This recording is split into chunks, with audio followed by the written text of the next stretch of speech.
nós tínhamos um grupo de pessoas que foram muito influenciadas pelo Gil Felipe e que decidiram então fazer um grupo e uma pós-graduação, no caso na Escola Poli de Medicina.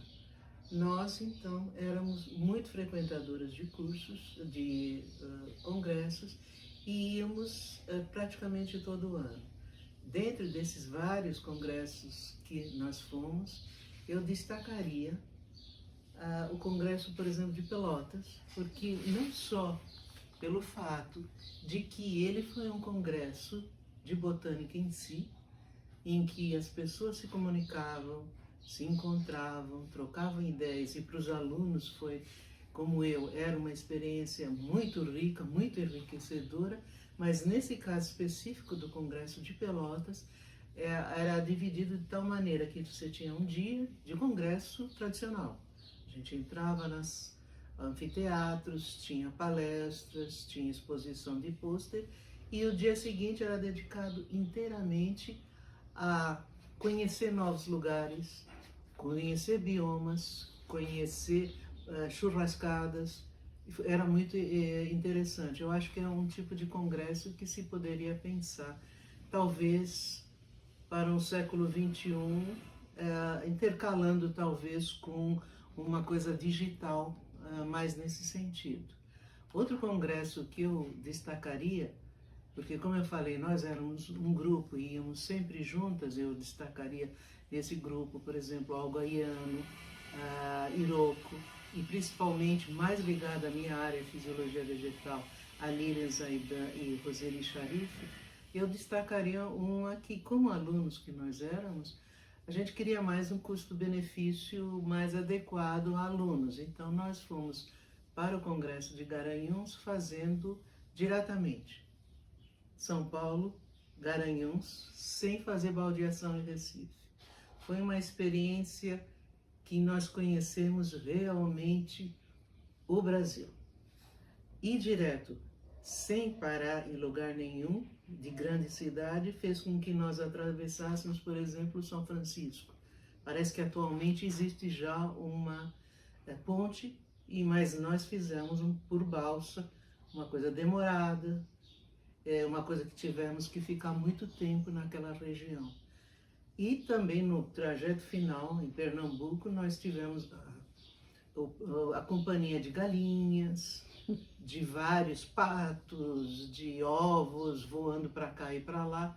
Eu me senti num mundo diferente, um encontro com uma realidade que a gente, como eu era de São Paulo, não tinha conhecido. Então, esse aspecto também de conhecer a realidade através de um transporte melhor, no sentido de um transporte em que você tem o contato com a realidade, eu acho que é uma das grandes também efeitos colaterais de um congresso, de modo geral, e de botânica em particular, porque ele sempre é em cidades diferentes a cada ano.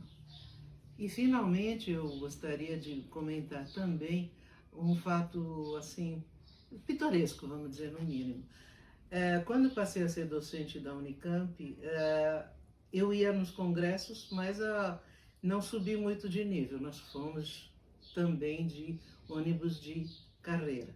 Eu falo nisso, que era eu, no caso específico, Neuza Diniz, uma citogeneticista vegetal do agronômico, tinha sido recém-contratada pela Unicamp. A Unicamp, nessa época, o Zeferino Vaz tinha uma política de contratar muitos cérebros, que era o enfoque da Unicamp, principalmente estrangeiros. Então, eles tinha também sido recém-contratado, George John Shepard, e nessa época tínhamos também um professor britânico como convidado especial para ficar na Unicamp, e que o George se serenava. Nós fomos, então, como eu falei, num ônibus de carreira, intercalando os lugares eu e a Neuza, porque um dos lugares era no fundo do ônibus, e depois de uma noite horrorosa, com aquele ônibus balançando, eu acordei, aquele sol a pino, E eu achando que eu estava tendo um pesadelo, que eu estava fora da realidade. Eu olhei para a janela, aquele sol a pino, aquele cerrado, e o George e o Peter Davis no meio do cerrado, coletando naquela situação. O ônibus ficou lá parado, em pleno sol a pino, até que eles conseguiram, uma gentileza especial, uma carona para nós 4. E a carona era num ônibus de excursão. Então nós chegamos a Brasília, professores da Unicamp, pesquisadores e profissionais, mas que tivemos que pagar um preço. E o preço foi cantar a musiquinha da excursão, que depois de 40 anos eu ainda me lembro. E vou cantar para vocês. Pato, pato, eu viajo de pato azul, azul. Obrigada.